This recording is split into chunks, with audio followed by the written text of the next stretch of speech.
छात्रों, आप लोग ठीक होंगे। मैं आपको पहले ही बताया था कि किसी भी प्रतियोगिता परीक्षा के पीटी के लिए मैं जो चैनल शुरू किया हूँ उसमें 4 टॉपिक में बता दिया। आज मैं राष्ट्रीय आंदोलन पर चर्चा करना चाहता हूँ। आप जानते हैं किसी भी पीटी परीक्षा में 10 से 15 क्वेश्चन राष्ट्रीय आंदोलन से निहित होते हैं। मैं आपको शुरू से बता देना चाहता हूँ और इस आंदोलन से अवश्य 10 से 15 क्वेश्चन आएंगे। ये मेरा टॉपिक है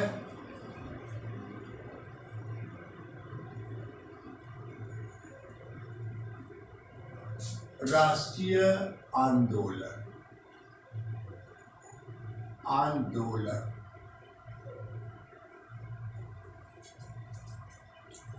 आपको पता है पहले ये पता था पृथ्वी चिपटी है, लेकिन जब आर्यभट्ट ने यह खोज किया कि पृथ्वी गोल है तो सबसे पहले पुर्तगाल के लोगों ने भारत को खोजने का प्रयास किया। भारत को खोजने के लिए सबसे पहले वार्थलेमियो दियाज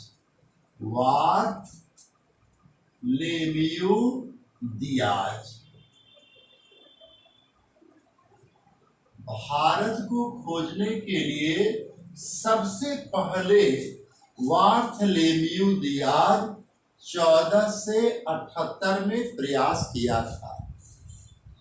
जब आर्यभट्ट ने ये खोज किया कि अर्थ इज राउंड, तो पुर्तगाल के नाविक वार्थलेमियो दियाज ने सबसे पहले 1478 में भारत की खोज करने का प्रयास किया। और देखिए, जैसे आप मान लें ये पुर्तगाल है और ये भारत है, ये सामुद्रिक मार्ग के द्वारा भारत खोजना है। ये पुर्तगाल से वार्थलेमियो दियाज चला और जाना कहाँ है? भारत। 1 साल का भोजन लेकर वार्थलेमियो दियाज चले थे, लेकिन 6 महीना बीत जाने के बाद उनका आधा भोजन समाप्त हो गया और यहाँ आकर रुक गए। वार्थलेमियो 6 महीना में यहाँ आकर रुक गए और अब वे सोच लिए कि अब आगे जाना उचित नहीं होगा, इसलिए यहीं से फिर पुर्तगाल वापस आ गए। ये वापस आ गए। जिस स्थान से ये वापस आए उसका नाम इन्होंने रख दिया मैकमोहन रेखा। आपको बराबर क्वेश्चन में पूछेगा मैकमोहन रेखा क्या है। आपको उसमें लिखना है कि वार्थलेमियो दियाज जब भारत का खोज करने के लिए चला था तो जिस सामुद्रिक स्थान से वो वापस लौटा था उसे ही कहते हैं मैकमोहन रेखा, या उसका दूसरा आपको नाम केप ऑफ गुड होप। देखिए, मैं गलती से मैकमोहन कहा गया, ये केप ऑफ गुड होप। इस स्थान का नाम है Cape of Good Hope. Cape of Good Hope की खोज वार्थलेमियो दियाज ने किया। अब देखिए, ये वार्थलेमियो दियाज अपना देश वापस आया और लोगों को बताया कि मैं अपनी यात्रा तय नहीं कर सका। इसके बाद दूसरा यात्री कोलंबस ने प्रयास किया। कोलंबस एस्ट्रोलॉजर में काफी विश्वास करता था। एक एस्ट्रोलॉजर ने उसे बताया था कि तुम्हें जीवन में एक बार बोलना लिखा है। कोलंबस अपने 40 साथियों के साथ 3 सामुद्रिक जहाज से भारत की खोज करने के लिए निकल गया। और यहां पर देखिए कि ये मान लीजिए ये पुर्तगाल है, ये देखिए यहां से कोलंबस भारत का खोज करने के लिए निकलता है। अगर ये सीधे चल जाता तो भारत का खोज कर लेता, लेकिन भूल से वो चला आया अमेरिका, USA। ये कब की घटना है? 1492। कोलंबस जहां भारत का खोज करने के लिए निकला था, वहां भूल से वह अमेरिका की खोज कर लिया और वहां वह लगभग 6 महीना रहा और उसकी सभ्यता संस्कृति को जाना, फिर अपना देश वापस लौट गया। अब देखिए ये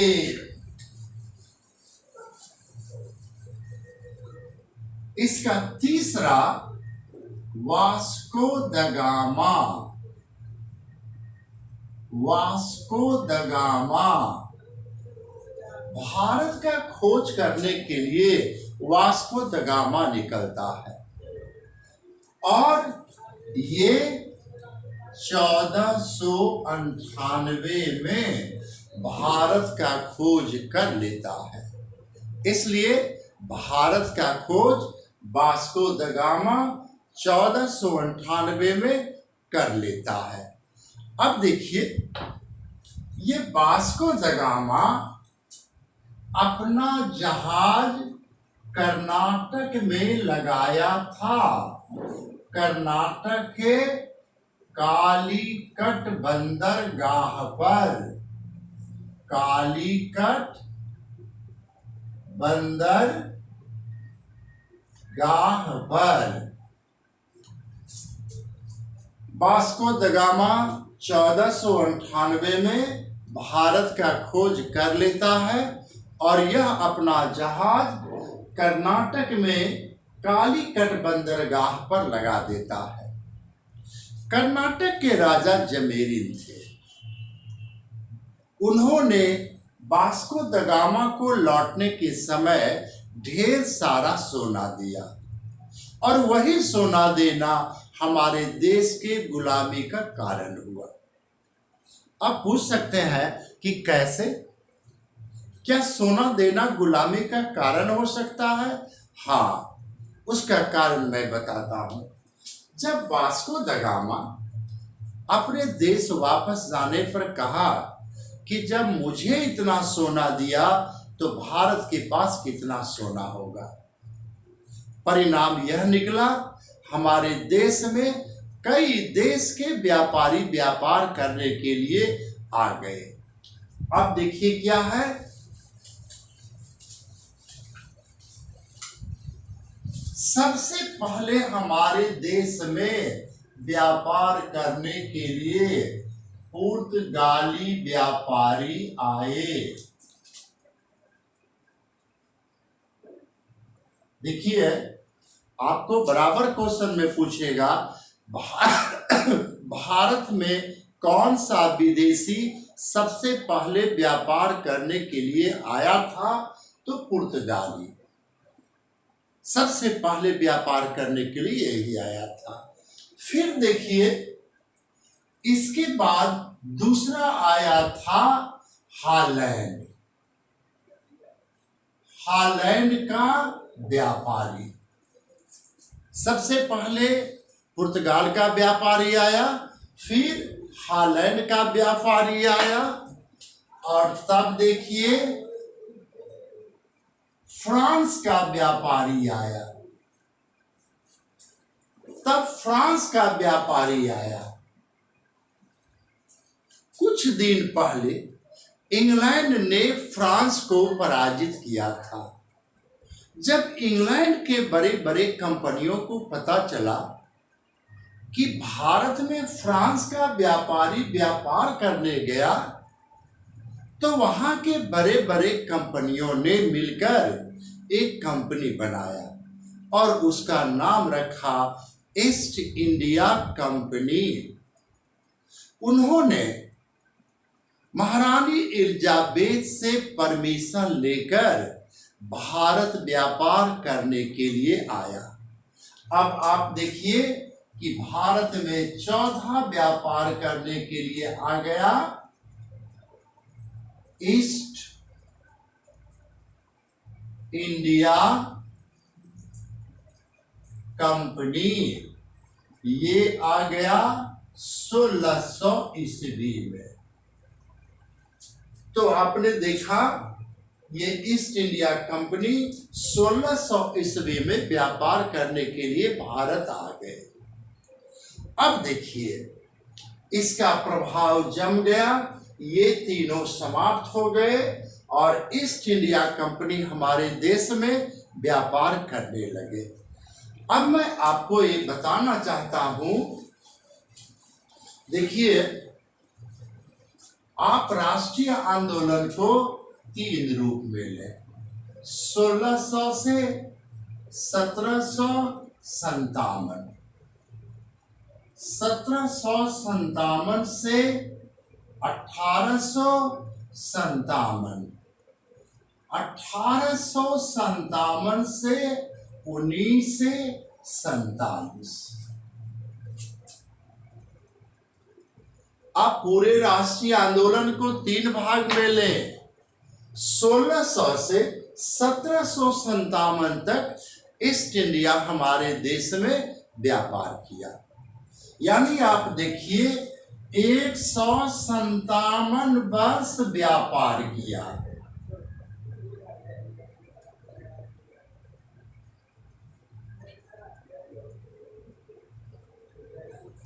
एक 157 वर्ष व्यापार किया। इससे यही लगता है कि the East India Company came to India only for business, not for administration. अगर ईस्ट इंडिया कंपनी शासन करने के लिए आता तो शायद इतने दिनों तक व्यापार नहीं करता। 157 वर्ष व्यापार करना ये कोई मामूली बात नहीं होती है।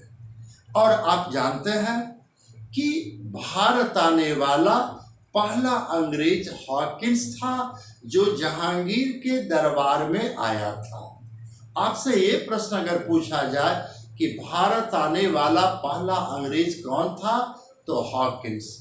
किस शासक के दरबार में? जहांगीर के दरबार में। मेरा कहने का तात्पर्य यह है कि 1600 से 1757 में के बीच ईस्ट इंडिया कंपनी व्यापार किया था। और आप जानते हैं कि आज भी भारत में जो 4 महानगर हैं वे ईस्ट इंडिया कंपनी ने ही बनाया था। उसे अपने व्यापार पर कितना भरोसा था, जो 4 महानगरों का निर्माण करके व्यापार किया था। लेकिन अब राजनीतिक परिवर्तन कब होती है? 1757 से। अब कंपनी के दिल में शासन की भावना आ जाती है और 1757 में प्लासी का युद्ध होता है। देखिए 1757 में प्लासी युद्ध होता है। प्लासी युद्ध किसके बीच होता है? बंगाल के नवाब सिराजुद्दौला और ईस्ट इंडिया कंपनी में।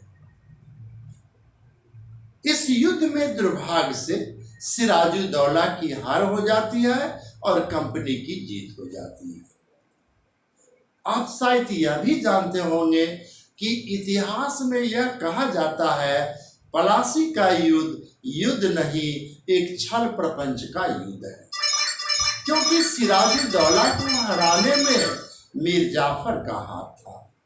जिस मीर जाफर पर सिराजुद्दौला विश्वास किया था, वही मीर जाफर सिराजुद्दौला को न पराजित किया बल्कि हत्या भी करवाया।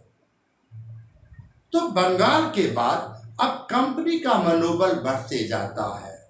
कभी उड़ीसा, कभी पंजाब, कभी बिहार, धीरे धीरे ऐसे ऐसे करते पूरे भारत पर उसका शासन हो जाता है। यानी 1757 से 1857 के बीच 100 वर्ष ईस्ट इंडिया कंपनी का शासन 100 वर्ष रह जाता है। इस क्रम में वह भारतीयों पर काफी अत्याचार करता है। वह हिंदुओं पर भी अत्याचार करता है और मुस्लिमों पर भी अत्याचार करता है। अब एक प्रश्न है, क्या आपने कभी सोचा है, कंपनी ने अपनी शासन की नींव 1757 में रखा और हम लोगों ने कंपनी को हटाने के लिए 1857 में विद्रोह किया, जिसे आप कहते हैं भारत का प्रथम स्वतंत्रता आंदोलन। मैं आपसे एक चीज पूछना चाहता हूं, आखिर ठीक 100 वर्षों के बाद हम लोगों ने कंपनी के खिलाफ लड़ाई क्यों लड़ा? 1856 में क्यों नहीं लड़े? 1858 में क्यों नहीं लड़े? ठीक 100 वर्ष में ही क्यों लड़े? देखिए, इसका कारण है, भारत शुरू से ही धार्मिक देश है। एक भविष्यकर्ता ने भविष्यवाणी किया था कि कंपनी का शासन ठीक 100 वर्ष रहना है।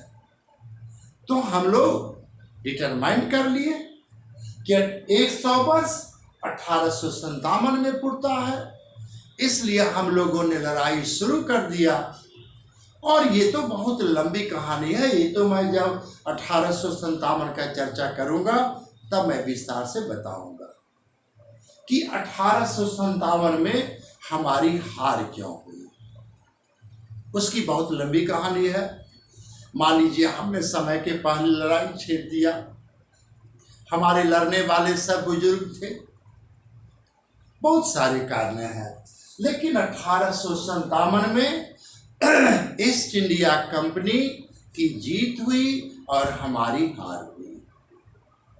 अब एक प्रश्न है, अब देखिए 1857 से 1947 के बीच, अब मैं आपको चर्चा करने जा रहा हूं 1857 से 1947। 1857 में हमारी हार हुई, कंपनी की जीत हुई, लेकिन महारानी एलिजाबेथ भारत आई और कंपनी को सदा सदा के लिए भेज दी और भविष्यकर्ता का भविष्यवाणी सही हुआ, जिस कारण से हो, लेकिन कंपनी को भारत छोड़ना पड़ा। और अब ब्रिटिश सरकार स्वयं अपने हाथों में शासन ले लिया। भारतीयों को ऐसा महसूस किया कि शायद कंपनी से इसका शासन अच्छा होगा, लेकिन हमारी सोच हमारे मन में धरी की धरी रह गई। 1857 में ब्रिटिश सरकार स्वयं अपने हाथों में शासन ले लिया, लेकिन जिस तरह की प्रताड़ना भारतीयों को कंपनी करता था, उसी प्रकार की प्रताड़ना ब्रिटिश सरकार ने भी करने लगा। लेकिन देखिए, अब राजनीतिक परिवर्तन क्या होती है, सो देखिए, ये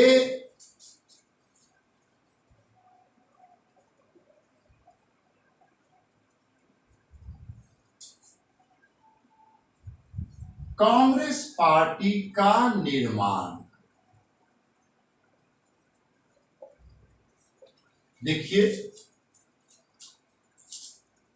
1857 में ब्रिटिश सरकार की शासन बनती है और भारतीयों पर अत्याचार जारी है। इसी बीच एक रिटायर्ड आईसीएस ऑफिसर थे जिनका नाम था A.O. ह्यूम। ये रिटायर्ड आईसीएस थे। आप जानते हैं, आजादी के पहले आईसीएस कहा जाता था, Indian civil service. A O. Hume एक रिटायर्ड आईसीएस थे। वे कलेक्टर पद से रिटायर हुए थे, इसीलिए भारतीयों पर कैसा अत्याचार होता है उन्हें पूरी जानकारी थी, लेकिन भारतीयों से उन्हें सहानुभूति थी।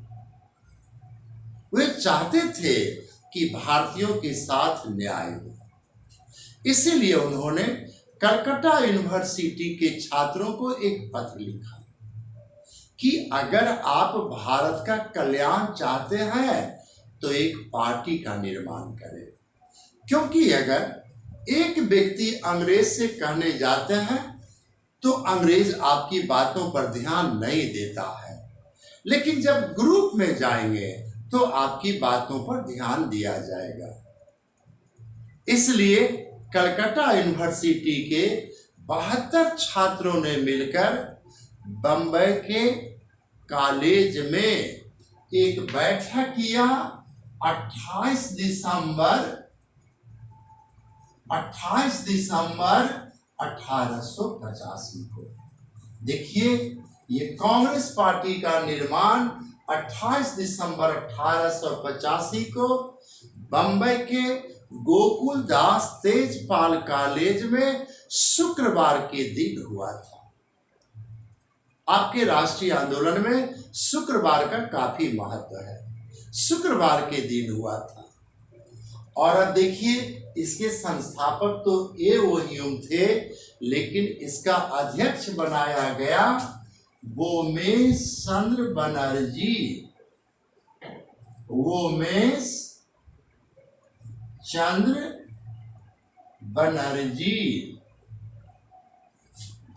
ये कांग्रेस के पहला अध्यक्ष थे। आप यहां पर नोट कर ले पॉइंट। यदि आपको पूछे कांग्रेस के संस्थापक कौन थे, ए.ओ. ह्यूम। कांग्रेस के प्रथम अध्यक्ष कौन थे, वोमेश चंद्र बनर्जी। कांग्रेस की स्थापना कब हुई, 28 दिसंबर 1885। लेकिन एक चीज मैं बता देना चाहता हूं, कांग्रेस की स्थापना आजादी के लिए नहीं हुई थी, बल्कि कांग्रेस की स्थापना भारतीयों के कल्याण के लिए हुई थी, क्योंकि उस समय के जो नेता थे वे कांग्रेस में विश्वास करते थे, अंग्रेजों में विश्वास करते थे। उनका कहना था धरती से ऊपर और सूर्य के नीचे अगर कोई न्याय करने वाला है तो अंग्रेज। अब बताइए, आप जिस व्यक्ति में इतना आस्था रखेंगे, क्या उसे देश से निकालेंगे? तो हमारे देश के नेता यही कहते थे कि हम अंग्रेजों के साथ रहने में गौरव महसूस करते हैं, बस हमें केवल चाहिए हमारी जो समस्याएं हैं उन्हें दूर किया जाए। लेकिन सरकार ने कुछ भी नहीं किया। अब इस राष्ट्रीय आंदोलन को आपको 3 भागों में बांटना होगा। देखिए, ये उदारवाद, ये उदारवाद, ये उग्रवाद और ये गांधीवाद। गांधीवाद ये 1885 से 1905 और ये 1906 से 1918 और ये 1919 से 1947। तो आपने देखा कि कांग्रेस पार्टी के निर्माण के बाद अब हम लोग राष्ट्रीय आंदोलन की ओर चले हैं और इस राष्ट्रीय आंदोलन को 3 भागों में बांटना है।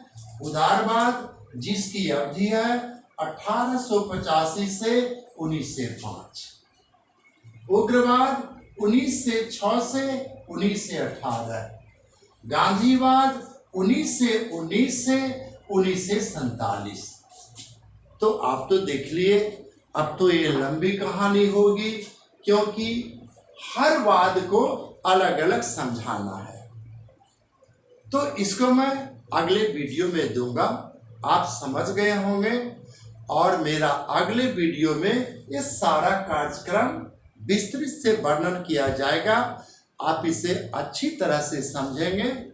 और मेरे इस वीडियो को आप अधिक से अधिक सब्सक्राइब करने का प्रयास करें और शेयर करने का प्रयास करें। Thank you.